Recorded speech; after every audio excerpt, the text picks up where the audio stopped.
Giovanni Amico alza la scure contro il presidente onorario dell'Acragas Marcello Giavarini. L'assessore allo sport del comune di Agrigento non ci sta a vedere il suo sindaco Lillo Firetto tirato in ballo nell'attività di cessione delle quote societarie e sottolinea come nel primo cittadino, nell'amministrazione, né l'apparato degli uffici comunali possono avere alcun ruolo in una trattativa tra soggetti privati, ancorché questa riguardi un patrimonio sportivo comune come l'Acragas.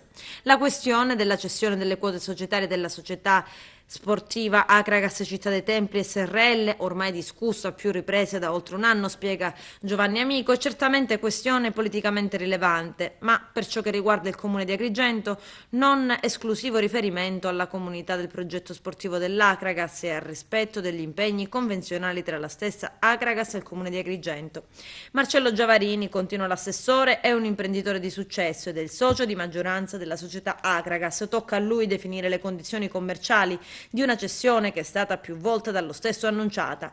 Toccherà agli interessati potenziali nuovi soci valutare la congruità. L'amministrazione considera l'Acragas patrimonio della città e perciò riceve con grande preoccupazione quanto più volte dichiarato negli ultimi 15 mesi dal presidente onorario Marcello Giavarini, ancor più in considerazione delle annunciate dimissioni del presidente Silvio Alessi.